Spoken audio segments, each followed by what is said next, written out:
Good morning, everybody.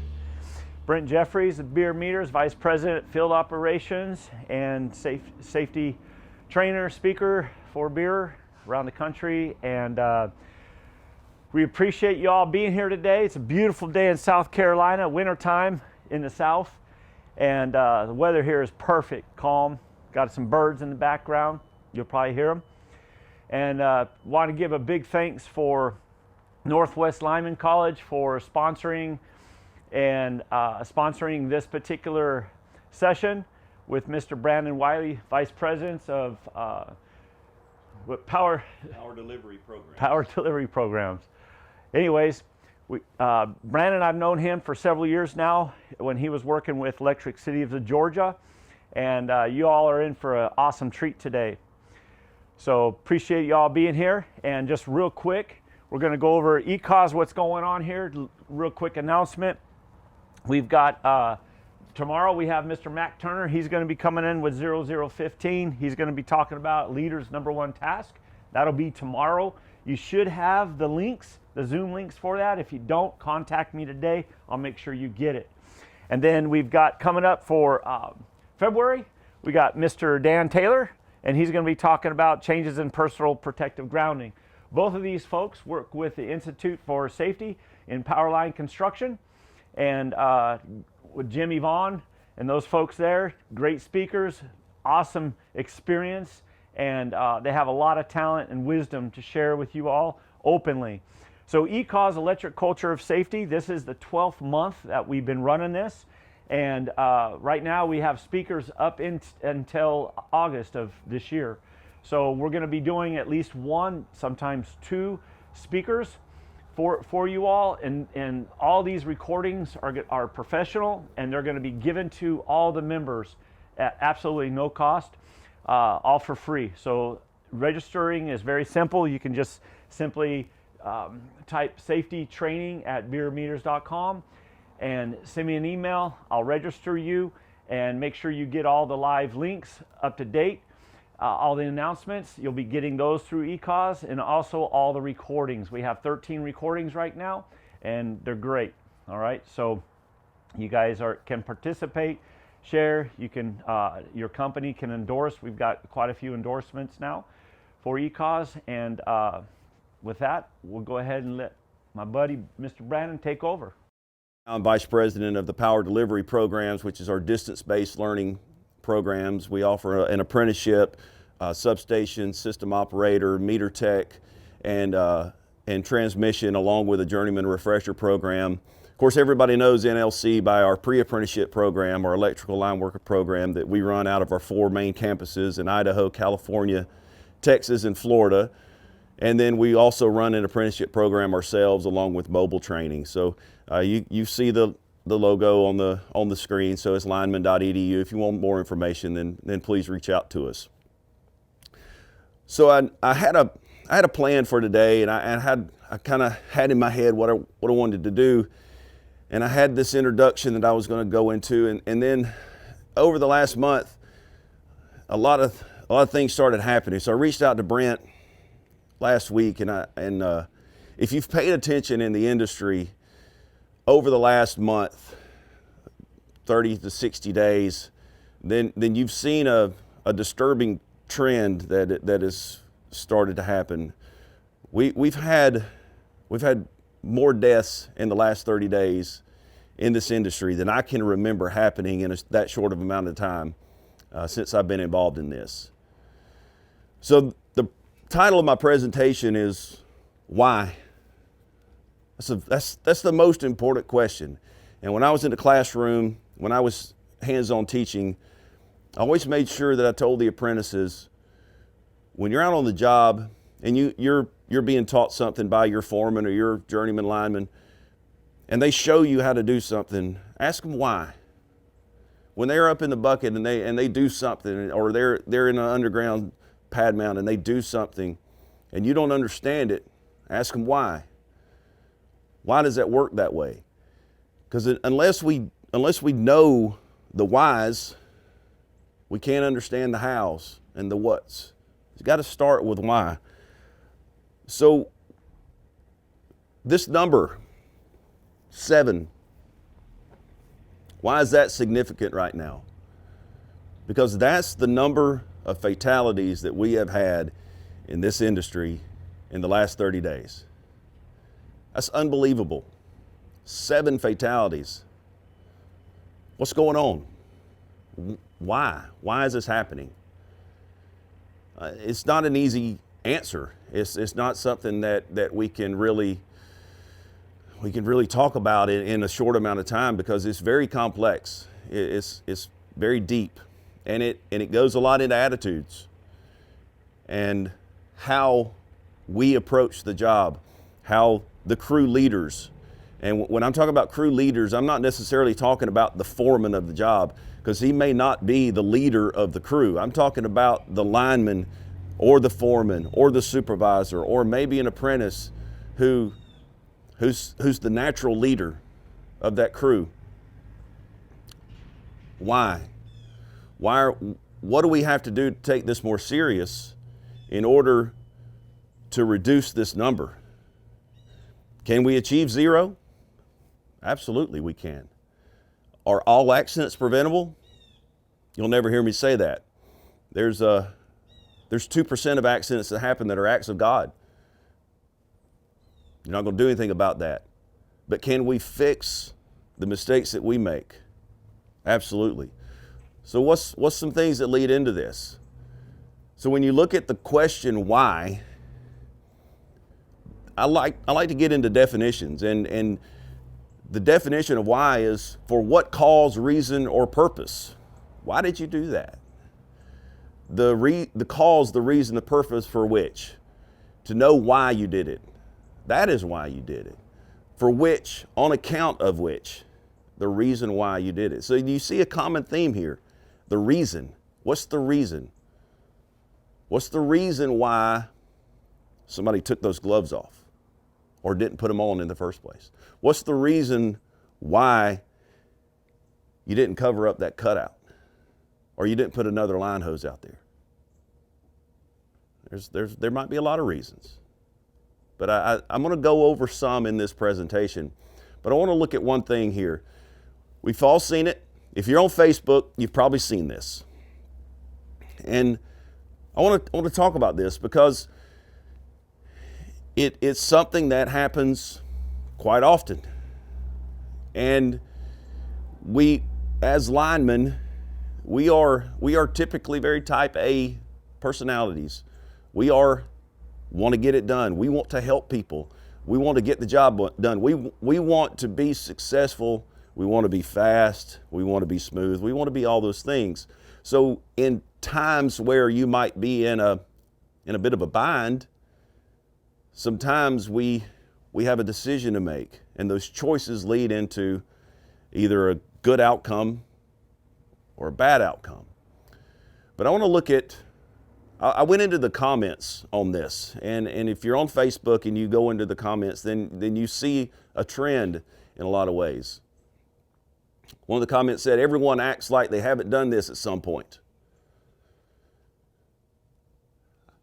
I was about to say the same thing. Anybody that acts like they've never done that is lying through their teeth or never been in enough of a bind.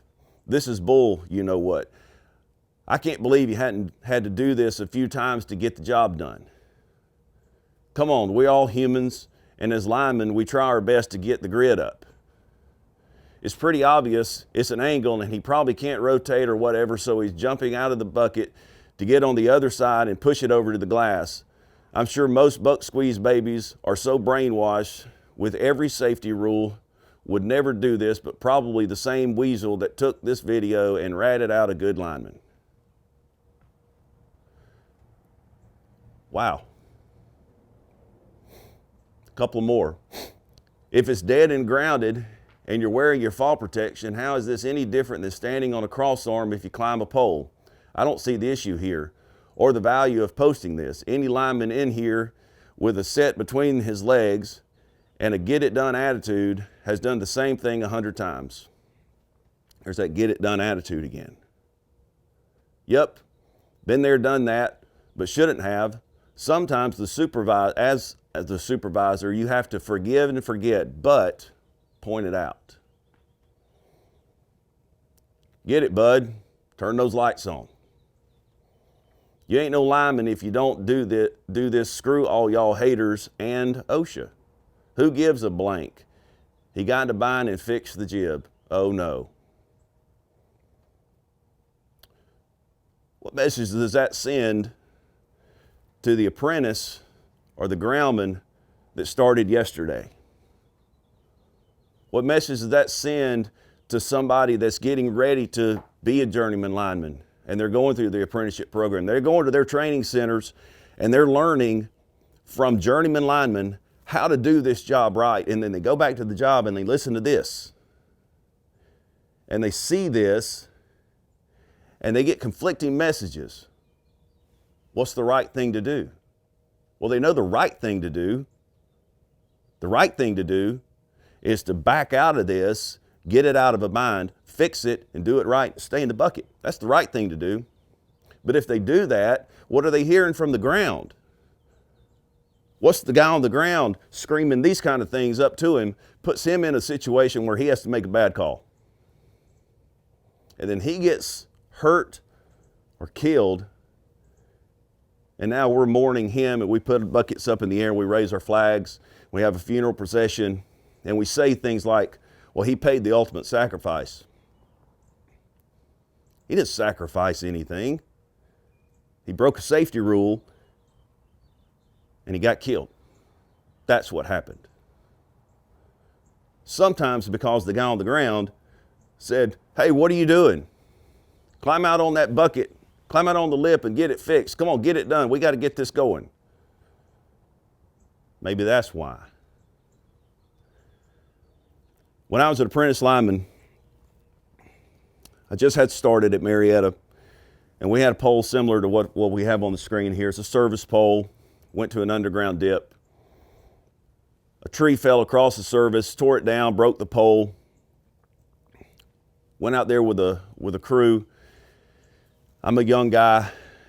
We got the pole set, we got the wire back up, and I decided that I would put the riser guard, as we called it, the U-guard as some people call it, on the underground part of the service. So I'm climbing the pole and I'm nailing it in as I go. I got rubber gloves on because I knew the service coming in was already energized. I get up to where the journeyman lineman was making the connections at the service, and he's in leather gloves. So I get up to him, and I'm in rubbers, he's in leathers.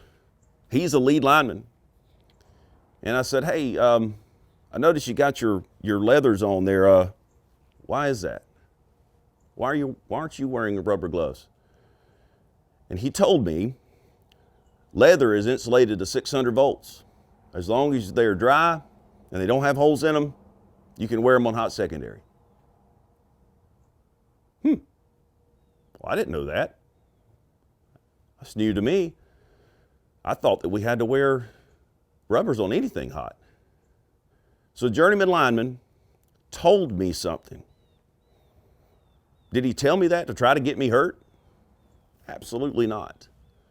Why did he tell me that? He told me that because he was taught that when he was coming up. And he ended up saying, it says in the safety rule that anything over 50 volts, you got to wear rubber gloves, but the leather is insulated, so you'll be fine as long as it's dry and it doesn't have holes in it. Maybe a year later, I'm out on the job. We have a pole broken overnight. This is on a Friday night, so we're out there working. We get the pole changed out, and we got down to just the neutral, and there was a street light circuit duplex that came in off the back of the pole. An apprentice that he was ahead of me was in the bucket. He booms down because he's going to work on the street light. He booms down, he takes his rubber gloves off, he gives them to the lead lineman, he says, hand me my leathers. So he hands him his leathers, and he goes back up there, and that was the last thing he ever did. So he put the tail of the wire in the bucket with him, and as he's working on the hot side, on the hot leg, he cut into it with his leathers on, and when it went to his leg, it brought the pliers into his chest, and he stayed there till he couldn't get out of it, and he died in the bucket. So he was trained the same way that I was trained, and a lot of other apprentices were trained. So that was on a Friday night. Monday morning, they made a company-wide rule that you can't work anything hot, any secondary hot, with leather gloves on. That rule would have been great last week. Thursday of last week, if you would have come out with that same rule, he might still be here. But we waited until it was too late to do that. So when we ask, why did he tell me that? It's because what he was taught. So at some point, we have to break this cycle. We have to change this. Otherwise, we're going to continue along this pattern, and it's never going to end. We have to make a change at some point. The APPA safety manual several years ago made a big change. I'm not going to read all this to you, but they made a change, and they made it mandatory on any pole that's energized. You have to wear your rubber gloves ground to ground, cradle to cradle. On an underground situation, it's lock to lock. So I was recently traveling, and I was talking with the lineman, and he was talking about this rule. He didn't agree with this rule. He didn't believe in it. And he and I got into a discussion. We were friendly. It was a nice discussion between the two of us. And I finally asked him, why are you working so hard to take your gloves off? He went into, we could cover all this up, and we can cover these things up, and you're working so hard just to take your gloves off. You want to do all these things to be able to take off the one thing that's going to keep you safe. Your rubber gloves. Guys and ladies, most of the accidents we have are because no gloves. Either they didn't wear them or they took them off. That's the cause of most of the accidents we have. So what's the perception of trainers and safety professionals? It's all over the board. Some are very well respected. Some are made fun of. Some are tyrants in a lot of ways. Their goal and purpose is to go out and write somebody up to find somebody doing something wrong. Some are very good at their job. But we all have the common goal.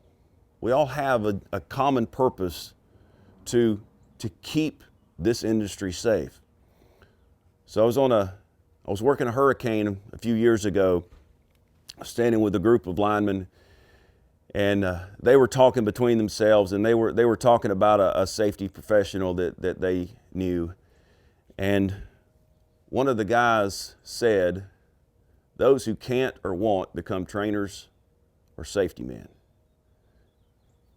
Meaning if you're not good enough to be a lineman, or you're too scared to be a lineman, then you go into training and safety. Why is that mindset out there? Why is that even a thing? Why are we talking about that? Why can't we work together? And it takes everybody. It takes the linemen and the foremen and the apprentices, but it also takes the safety professionals and the trainers to work together to bring this in. And there's got to be trust. If we don't have trust in each other, it's never going to work. So the linemen have to trust the safety guys. They have to trust the trainers. They have to know that this guy's not out to get me. And on the flip side, the safety professionals and the trainers have to trust the linemen and the apprentices that when we teach you this here, and then you take it out to the job, that you're not going to trash it, that you're going to do it, that you're going to teach the young guys, that you're going to show them what's right. Because the do it because I said so training style just doesn't work. How many of you folks out there have, when you were younger, been on a job and saw a lineman do something unsafe, and he look at you and go, I did that, but I better not ever see you do it. The do it because I said so training style. It doesn't work, because that guy sees that, and now he goes, well, if he can do it, I can do it. I'm as good as he is. When I get in that position, I'm going to do that too. But he doesn't know all the details, so that when he tries it, he messes up. It just doesn't work. So let's say you're out on the job. You put your grounds on each side, and they're pretty far out. So you've got this damaged area of line. You put your grounds out there, and then you go up and you say, hey, Brent, can I take my gloves off? Brent says, no. What should be the next question? Why? And instead of saying, because I said so, explain equipotential grounding. Explain what an equipotential zone of protection is. Explain why. Instead of just saying, because I said so, just keep them on. Because if we understand why, then we have understanding. We have knowledge and we have understanding. Brent and I were talking at dinner last night. We were talking about knowledge and understanding. And I can read a book that tells me how to fly an airplane. And I have the knowledge now, but I don't have the understanding. And until I have that understanding, until I know the whys, the hows, and the whats, it's going to be a bad flight. Probably not going to get off the ground. I'm going to crash before I ever take off. So when we're teaching, that's what we have to do. As trainers, we have to say, when you put this wire here, it works. Why? Well, because, and then go into the details. Because one of my favorite things to teach is transformer banking. I love it. But I always went into details of why. Because when I was coming up, I was told to put the wire there. And when I asked why, they said, shut up and quit asking so many questions and just put the wire there. I didn't know why. I just knew it went there. Well, what if something changes? What if I need to troubleshoot? I don't have that luxury. So let's talk about priorities. How many times have you heard this? Safety is our top priority. Safety is our number one priority. Sounds great. Love it. And it should be. But is it always? Does that always happen that safety is your top priority? Well, let's look at safety, just the word itself. The word safety is a noun. It's a thing. It's like this clicker. It's like this right here. It's a thing. So it can move. I can put this in my other hand. Safety should not be a priority. It shouldn't be on a list of this is number one, this is number two, this is number three. Because I promise you, it changes. And I'm gonna show you a little bit of that. But we say that because and we mean it. I mean, when people say it, they mean it, but it's just not able to be practiced many times. It's not always true. So priority is something that is more important than other things and needs to be done or dealt with first. Okay? So when you go out to a job, when you get out of the truck, do you go, all right, let's do the safety first. We're going to do that now. Let's do safety right now and get that out of the way. That's not how your brain works. That's not how you function on a job. It's not a thing that you get out and you go, all right, safety, check that off. All right, let's go to number two. What's number two? All right, we need to get all of our tools out. All right, check, got that. That's just not the way things are done. It's like saying, you heard a lot of people say, I can't function without coffee. Coffee, you don't want to talk to me until I have my coffee in the morning. That's my top priority. When I get up, I got to have my cup of coffee or I can't even do anything. So we're going to check that off. I got my coffee. All right, now I'm good to go. Brent, we can have a conversation. Let's talk whatever you want to talk about. I'm happy now. Why are we putting safety in that? Why is safety on our checkbox? So let's look at a typical day. This is a day you wake up, you're up at 5:30 every morning. That's your day. And you have to be at work at 7 a.m. If you're there at 7:01, they will fire you, you're gone.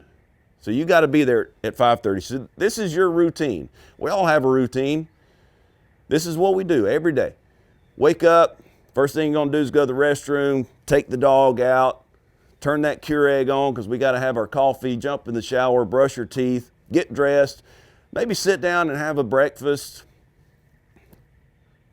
thumb through Facebook, have your coffee. You leave for work at 6:20, you're going to make it.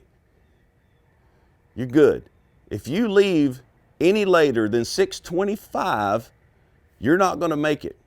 So that's your drop dead time. You have to leave by 6:25. You got 5 minutes to spare. You're good to go. But we all know that we have those days. Something happened. Your alarm didn't go off.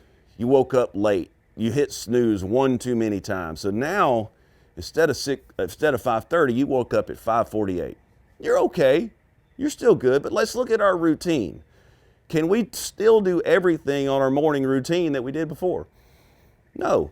We're still going to go to the restroom. We're going to let the dog out, Keurig, shower, brush our teeth, get dressed. But now we're going to get our coffee to go and we're going to hit the road. Still leave on time, still leave at 6:20. But breakfast was not a priority. That was very low on the priority list of things that we have to do to leave for work. But what about that really bad day? You wake up at 6:15, you got 10 minutes. This is one of those, your heart's beating real fast and you're like, oh my gosh, this is bad. All right, so let's look at our routine again. We're going to go to the restroom, we're going to brush our teeth, we're going to get dressed, we're leaving at 6:24. The dog will be fine, we'll just clean up whatever happens during the day. But we have to go. So now our priorities have changed based on the situation we're in. Coffee's no longer a priority. I'll get it later. Shower? Nope. Don't worry about that. But we're going to go to the bathroom. That's going to happen whether you want it to or not. It's going to happen. It's not a priority. It's going to happen. Getting dressed is going to happen. You're not going to go to work without clothes on. And then brushing your teeth is just nasty. Don't go without doing that anyway. Make sure you do that. But would you ever not do those things? Would you ever wake up and do this? Skip brushing your teeth, skip getting dressed because coffee is my top priority. Coffee's number one. Remember we said that earlier. Coffee's my top priority, so I have to do that. I'm not going to get dressed, but I'm going to have my coffee.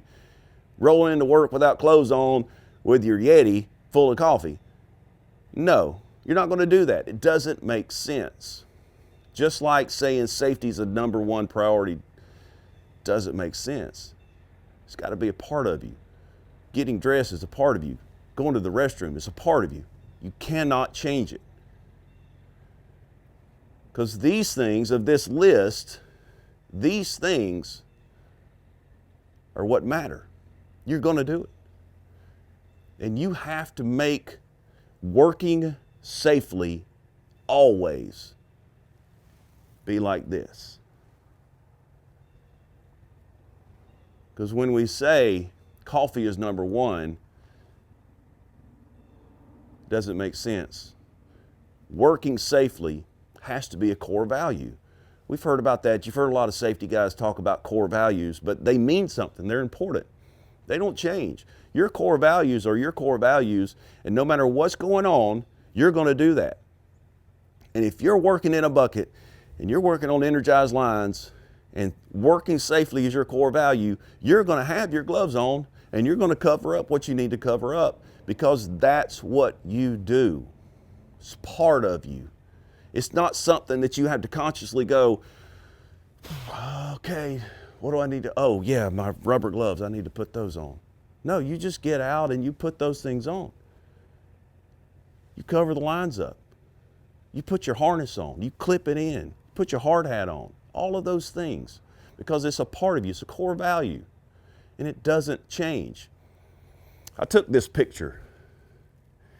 I was on a storm up in the Northeast, and it was when all of this stuff was really in my head at the time, and I was developing some safety meetings, and I took this picture, and there's, at this company, their safety philosophy says, number one, safety, a thing, is first and foremost. So it's number one on the list, it's first and it's foremost. Number two, all injuries can be prevented. Okay? Number three, the commitment and involvement of all employees to safety is essential. I agree with that. And number four, the last thing on the list, very bottom, working safely is a condition of employment. So I thought, you know, I like where they're going with this, but maybe let's just eliminate those first two. Just take them off. You don't need to put that on there. If you put the last two and reorder it like this, you've said all you need to say. Number one, working safely is a condition of employment. That's a profound statement. If you're going to work here, you're going to work safely, period. And number two, the commitment and involvement of all employees, and all means all. It means the administrative staff. It means the CEO or the director or whoever is the top person at the company. The commitment of all employees to safety is essential. That's your safety philosophy right there. That says all you need to say. Because safely, working safely, that's an action. Safety is a noun, safely is an action. You work, you do something safely. So let's say a limb falls out of a tree, it tears the primary down, tears the neutral down, it's all on the ground, and you've been working all day, you got this last job to do. So you go out there, you have your tailgate meeting like you're supposed to do, because they make you do that and they make you turn in the paperwork. You put your grounds up, sleeve the wire back together, take your grounds back down, and then you energize the lines. Pretty simple steps when you look at it that way. But there's more in there. There's more to it than just those 5 things. When you got there, did you verify the scene is even safe? Did you check to see if the cutouts are open or the switch is open or the breaker's open or whatever it is? Did anybody check that? You'd be surprised how many times that doesn't happen. I knew a lineman who was sleeving wire back together, a situation very similar to this. And he got up there to measure his wire that he had spliced on the ground. He was going to measure it to what was still left on the pole, and it was about 18 inches off the pole. And so he put it across the back of his hand, he picked the new wire up, and he grabbed the old wire, and it was still hot. And when they got him down, he was not breathing. They got him out of the bucket, the fire department resuscitated him, used the AED. He's alive today, it's a miracle. 150 feet to his left was a cutout that he could see, and it was still closed. Nobody did that. Nobody verified that it's safe. Nobody verified that the cutout's open. Nobody checked for that open air gap. Nobody went, hey, cutout's still closed. We need to open that up real quick. Let's put our grounds up. Before that, let's test for voltage. I knew a guy who put a ground on a hot phase one time. Wasn't hot after that, but he did. You could see the cutouts from where he was. It was up the street pretty good ways. You could see 2 cutout doors that were hanging open, but you couldn't see the 3rd cutout door that was still closed. And that's the face he put the ground on, and it would open then. Bad thing was, he had a tester, just like the one Bierer makes. He had the tester with him, and he didn't use it. We have to use these things. Put rubber gloves on. Seems like it doesn't need to be here, but it does. Sometimes it's just that. We're just gonna, heck with those grounds. I can have this wire sleeved back together before you even get those grounds out of the truck. And all too often it's just that. It's just give me the sleeve and let's go. There was a lineman killed in Mississippi a few years ago in a right-of-way out in the woods. Stuck the phase in his belt, went up the pole to sleeve the wire back together. Similar situation what I told you before. When he grabbed the wire on the pole, it was still hot because nobody checked the cutout. That was his only goal. That's what he viewed as the job. We're going to sleeve this wire back together when we get it back hot, because that's what we do. We're linemen. We get lights on. Yeah, we do. But you got to be alive to do it. And the only way to do that is to do these things that keep you safe. Because a lot of times when something happens, something tragic happens, a statement will be released and it'll say it's so-and-so, whatever company, safety is our top priority. I saw it recently and I thought, is it? Is it really? Did whoever wrote that, did they know what's happening on the job site? Did they know what's going on? Are they aware of the shortcuts and the rules being broken and the attitudes and the tension between the safety department and the line crews? Are they aware of all those things? But they like to say safety is our top priority. That day it wasn't. Not for everybody. But if you have a culture of working safely, always, you don't have to say this. You don't have to say this thing right here. We work safely always. Everybody buys into that. 2004, Hurricane Ivan was going to come up through Florida, Alabama, and into Georgia.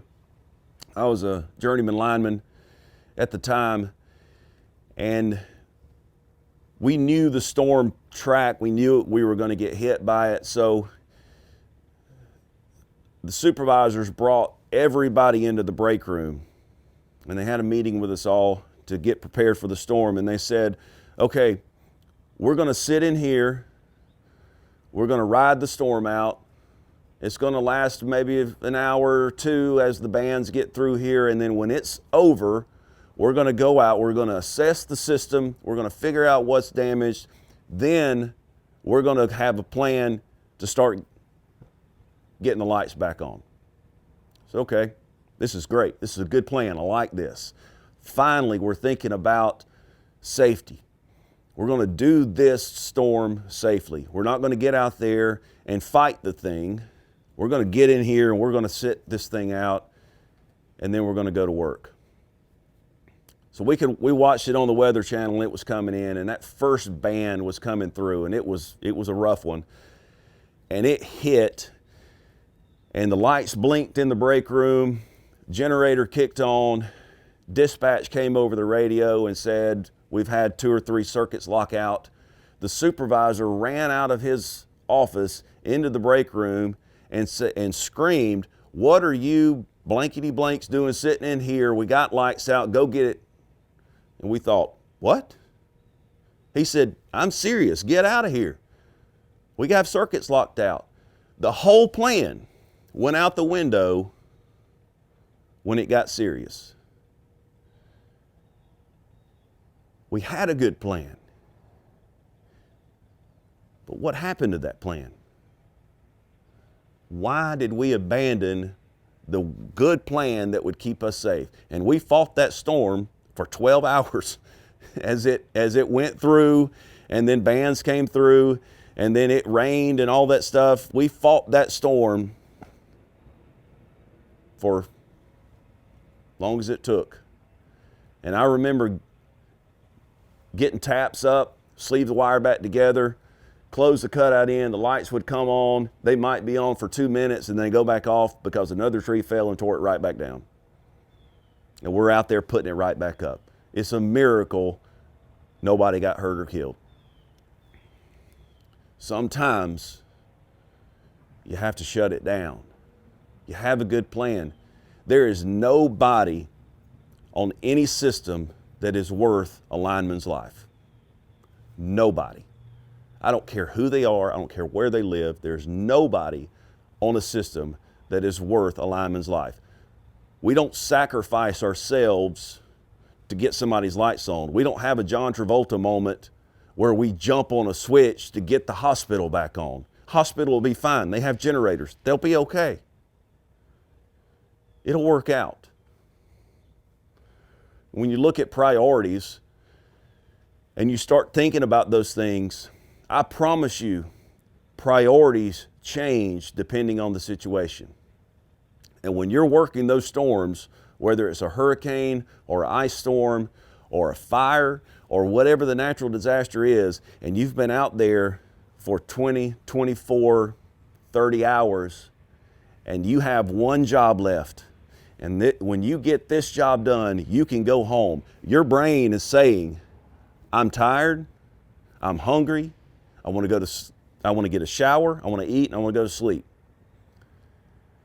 And if safety is your top priority, that's just dropped down the list a few times. Now your top priority is get this wire sleeve together, close the cutout, and let's go home. But if your core value is safely always, you get the grounds out, you check the cutout, you test for voltage, you put your rubber gloves on, you do all of those things that's going to allow you to go home because that's where you want to be at that time. Safely, always. That's the core value. It's not a priority. So let's look at let's go back to if we're sending the wrong message unintentionally. Let's look at a scenario, a situation. You got a really large customer and they're putting pressure on you. I need my lights on. You need to get my building on. I got work to do. I need to finish this job. I need to finish this project. So you got this big customer that's putting a lot of pressure on you.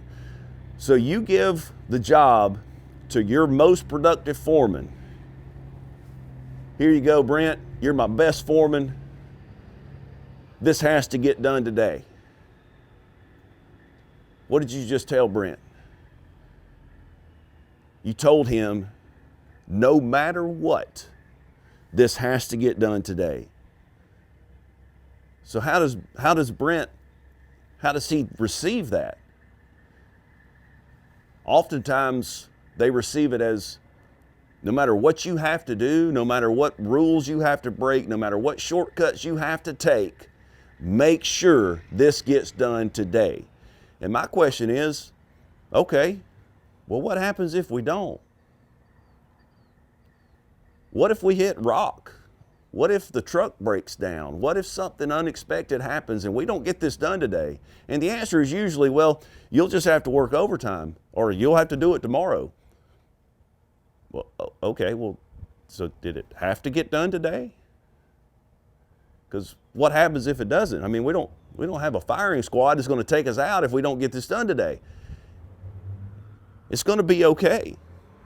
So maybe if we rephrase that, it says something like, hey, it would be great if we could get this done today, but make sure you work safely, okay? Don't break any rules, don't take any shortcuts, but just if we can, if it's possible to get this done today, it would really help out.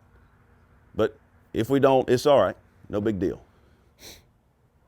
So let's go back to this statement here. You give your job to the most productive foreman. Why is he your most productive foreman? Is he also your safest foreman? Because if those two don't match, there's a problem. Why did you give him that job? Did you give him that job and then go, I don't want to know what happens next? I'm just going to turn my back. I'm going to put my blinders on. I don't want to see it. Don't tell me anything about it. Just go out there and do it.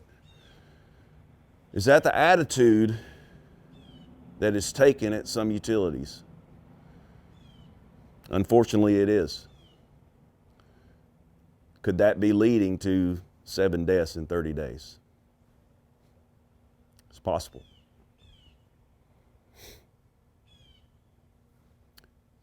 So it's not always what you say, it's how you say it. We learned this back in elementary school. When you put the word but in a sentence, so this sentence says, we need to work safely, but we need to get this job done. So when you have that word there, but, the person that you're talking to doesn't hear what's said before that. They only hear what's said after the word but. So what they hear is, we need to get this job done. What if we change that around? What if we change how we say things to people? What if we say, hey Brent, we need to get this job done, but we need to work safely. Brent knows we got to get the job done. Everybody knows that. When you hand Brent the job order, he knows it needs to get done. But if you hand it to him and say, hey Brent, make sure you work safely. That's all you need to say. That's all that needs to happen.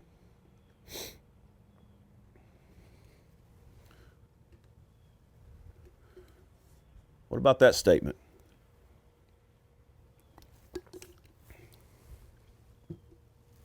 Do you believe your employees will stop an unsafe act before it happens? A lot of people have talked about these stop work programs. I've even seen cards with phone numbers on the back that you can call the CEO directly if you see something unsafe. Those are great. Do they work? According to what kind of culture you have. All depends on the culture of the company. You can't go out and just say, hey, everybody has the authority to stop work. Y'all better get the job done today. Walk off. It doesn't work that way. 39%. What's the meaning of that number? 39%. That's how many employees would actually stop the work. That number's pretty low, isn't it?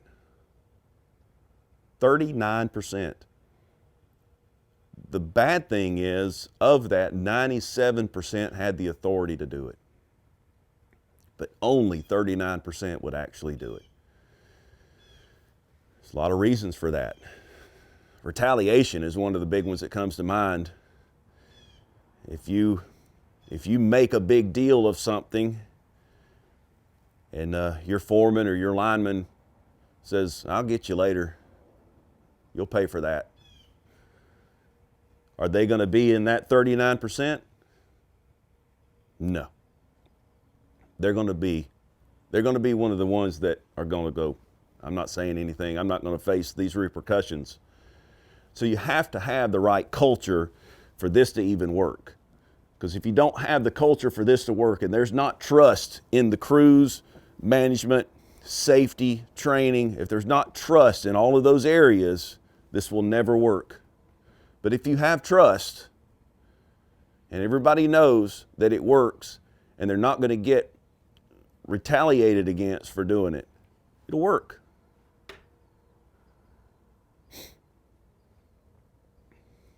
So when you ask why, look at your culture. Why wouldn't this work here? First thing you need to do is look at your culture. You need to talk to your leaders throughout the company. And again, they may not be the top guy on the crew. They may not be your supervisor. They may be your apprentice. They're the ones that people look up to and listen to. So let's talk about supervision, management, those sort of things. I like to look at the psychology behind things. Brent and I were talking about this at dinner last night. What makes the brain work? And this is something that came from Philip Reagan that I heard a few years ago, and I thought it was profound, and it really made sense to me. So what would you do if you're sitting in a Chinese restaurant? We all know what this thing is. It's a fortune cookie. So what would you do? You open your fortune cookie, and it says, get up and leave now. Would you leave? No, absolutely not. Nobody would leave. Nobody would do that. They would look at it and go, hey, look at this. Let's see what my numbers are. What's my lottery numbers on the back of this thing? Nobody would leave. What if the lady in the booth behind you taps you on the shoulder and says, hey, you need to get up and leave now? Why? And maybe she says, well, I don't like your face. Excuse me?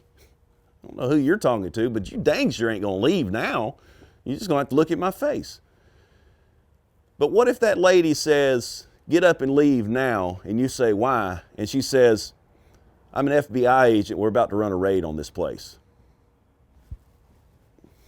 You're gone, right? You're going to be out of there quick. You're going to run out of the place. What was the difference, though? What was the difference between the fortune cookie, the strange lady that you don't know, and the FBI agent?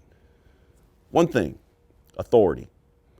The FBI agent has authority with her position. When she pulls that badge out, that gives her authority. What gives the foreman authority? A lot of times when I was coming up, it was a white hard hat. When you made foreman, they gave you a white hard hat and a clipboard and said, good luck. But they gave him authority. If you're in a position of authority, people will do what you say. It's a proven fact. Back in the 60s, Stanley Milgram did an experiment. And in the experiment, he had the test subject, who was the teacher in this sense, and then they had the learner and the experimenter. The experimenter wore a white lab coat, and that gave him authority. He was running the experiment. He was in charge. So the teacher, who had no idea what was going on, would sit in front of this big box that looks a lot like this here, sit in front of this big box, and there's switches on the box, and it goes from 0 to 450 volts. And the teacher would ask the learner, who was in on the whole thing, and they had these fake electrodes hooked up to them, and the teacher would ask the learner a question. The learner would intentionally get the question wrong. If they got the question wrong, they got shocked. And with each wrong answer, the voltage went up on this machine here. And the experiment was, will people do profound things just because somebody with authority tells them to do it? Now, Milgram thought that this was going to be a very low number, very low, just a small percentage. What he found out pretty quickly was that wasn't the case. Nobody, not one single person, stopped short of 300 volts. 300 volts. Now, us in this field, we know what 300 volts will do to you. Still sounds like a lot to people that don't know what voltage means, what voltage is. Still sounds like a lot. They would all get to a point, and the learner was faking agony. And when he would get the fake shock, he would scream, and he would yell and scream and say, stop, I don't want to do this anymore. And the teachers would look to the guy in the white lab coat and say, hey, I think this is bad. I think this is hurting this person. And all the person would say is, you must continue. If you don't continue, we'll have to stop the experiment. So that puts pressure on this person. I don't want to be the one that's responsible for this. I don't want to be the one that's responsible for shutting down the whole experiment. I mean, this is going to be on me now. Okay. So they'd go past 300 volts, click another spot, ask a question, wrong answer, shock. And it got to a point where the learner stopped screaming. It'd be silence. And the teachers would think, well, did I kill him? Is he dead? And the white lab coat would say, you must continue. If you don't continue, we'll stop the experiment. 65% went to the full 450 volt level. 65%. They did this experiment again around 2012 and got the exact same number. If the foreman says, go up there and do that, don't cover that up. Go down in that hole and fix that. We need to have shoring. We need to shield this. We need to have protection. I didn't say that. I said, get down there and do that. 65% go down there. They do it. Only because somebody in a position of authority told them to do it. So the leaders out there, the leaders that are watching this, you have power. You have the ability to make a change. You have the ability to get a group together and go, hey, look, I know we've done this wrong before. I know you've seen me do this wrong before, but we got to change this today.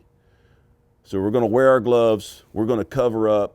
We're not going to go down in holes that are over 5 feet deep without some sort of protection. We're going to do all this stuff right because we're not going to kill anybody else starting today, right now. Forget about what's happened in the past. It's in the past. Today and going forward, we're going to do this right. And if the leaders do that, everybody will follow. And that's how you make a change. Because some employees will do overtly unsafe things just because their supervisor said so. I was in a position when I was an apprentice, 10-foot deep hole, and the foreman said, go glue that pipe together. And I said, nope, I will not do it. He told another guy, go glue that pipe together. You know what he did? In the hole he went. Now, I had the authority to stop it. Do you think I did? I didn't. We didn't have the culture for that. I let it go. I look back now and wish I did. I wish I would have stopped it. Luckily, nothing happened. Nobody got hurt. But it was the wrong decision. And he only went down there because the foreman told him to do it. The reality is, the only way to change comes when you lead by example. Have to lead by example. Do we have any questions so far? Has anything come in? Any questions from the audience? If anything comes in, y'all can type it in the chat and we'll see it, and I'll be glad to answer any questions. When it comes to matters of safety, are you seen and heard, or are you silent and invisible? How many managers, supervisors, directors, CEOs go to safety meetings? How many sit in the room with the linemen and the apprentices and the foremen, and they sit in the safety meeting with them? If you don't, why? You may not be able to make every single one, but do you make a presence? Do you go in there? Do you sit with them and let them know, I care about this just as much as you do. I'm going to sit here too, because I care about everybody in this room, and I care about what this speaker is about to say. If you don't, why?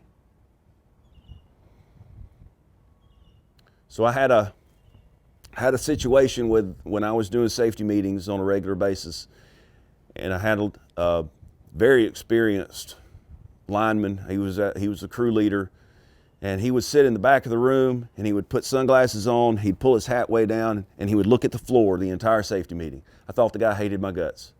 I thought, this guy despises me. He's not going to listen to anything I say. In his mind, I couldn't teach him anything. I was younger than him. But what I started to notice is, as they hired new employees in, these young guys came in, they would sit there, and within a few months, they'd walk in with sunglasses on, hats pulled low, and they'd look at the table. He had influence on them. He didn't say a word. He never said a word, but they noticed him and they looked up to him. He was an inspiration to them because he was the top guy. So they did what he does. So you journeyman linemen, you crew leaders, you leaders out there, you are leading even if you're not saying anything. You lead by example. The bad thing is that his boss was also in the room, and he never said a word. He never corrected the action. So if you have something that's being done, you have to correct the action.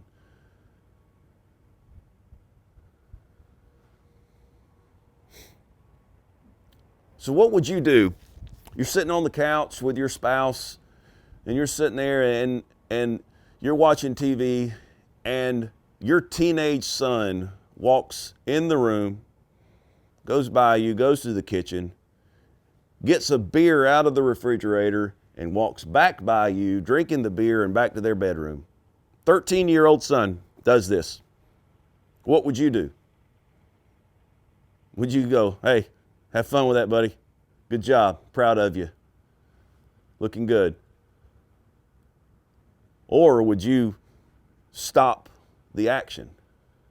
Would you stop what was happening and go, hey, whoa, what are you thinking right now? What is this? You need to come in here and sit down. We need to talk about this. What's going on here? What are you doing? Because if you say nothing, what does that imply? Consent. So you look up and you see your guy take those gloves off, put them in his bag, put his leathers on, start to work. And he's got hot phases around him. And you look up and go, he shouldn't do that. But I'm not going to say anything. Or would you say, hey, whoa, come here, come down here. Why'd you take your gloves off? We're not going to do that. You got hot phases all around you, you're going to put your gloves back on. And if you don't want to, you can just get out of the bucket. You just come down here with me. We'll get somebody else up there that wants to work safe. You're going to work safely always. You're not going to be on my crew. And we're not going to tolerate that. You stop that the first time, it'll never happen again. You got to set the expectations. But if you don't say anything, that's consent. And it'll continue to happen.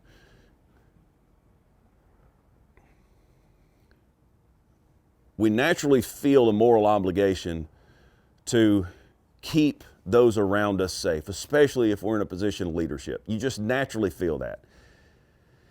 You have that moral obligation that I don't want my crew to be hurt. So you got to make sure that you're doing the things that need to be done to make sure that they don't get hurt, and saying the things that need to be said to make sure that they understand the expectations and they know that not here, not on my crew. We're not doing it this way. We're going to work safely always. This is sad. The fact is that if you give your employees permission to work safe, they're more inclined to do it. I said that one time in a safety meeting, and the director of the electrical department was in the room, and he stopped me. He says, Brandon, let me stop you right here. I got something I want to say. And he stood up in front of them and he said, I'm going to tell everybody in this room, you have my permission to work safe. I don't care whose lights are out. I don't care how long they're out. I don't care what's going on. You work safe always. and I'll take the heat. If I get a call from the mayor or from somebody in the community and they're raising Cain because their lights are out, I'll deal with that. You don't worry about that. You work safe and I'll take care of the rest. And I thought, wow, I wish more would do that. I wish more would stand up in front of the group and say, look, everybody, I'm telling you right now, you have my permission to work safe. If the job is not able to be done safe, stop. Don't do it. We'll find another way. When you're up in that bucket and you have that phase in the jib or on the winch line and you get in a bind, you have my permission to take as long as you need to take to get that out of that bind, so you don't have to crawl out on the lip of the bucket and try to force it into a position it doesn't want to be in. You have my permission to stop that. Culture is learned patterns of perception, values, and behaviors shared by a group of people that are dynamic and heterogeneous. You'll have to look up that word later. Priorities is something that's important at the time. It's important right now, but it may not be important always. So if you say safety is number one and check that box, it may not be tonight at midnight when you're still working. But if your culture is safely always, you don't have to worry about those priorities. You have your circuits that take priority, and you're going to work on those first in the hospital and the jail and the 911 center and all those things. You're going to get those on first, but you're going to do it safely always. And it's going to take as long as it takes.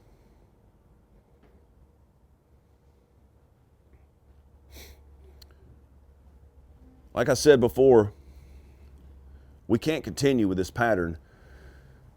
In this industry, we usually end up at the end of a year with somewhere between 45 and 60 deaths throughout the year. That's about a death a week when you average it out. There's 52 weeks in a year. We can stop this, but it's gonna take buy-in, it's gonna take trust, and it's gonna take change. And you can only change something if you make the choice to change it. And if you don't make the choice to change it, then it's never going to end. And we're going to continue to have these deaths, and we're going to continue to poke fun at people on Facebook, and we're going to continue to have all this stuff that's going on right now unless we stop, unless we make the change. I'm Brandon Wylie. I appreciate you having me here. Brent, thank you for having me here today. They're going to put my contact information on this.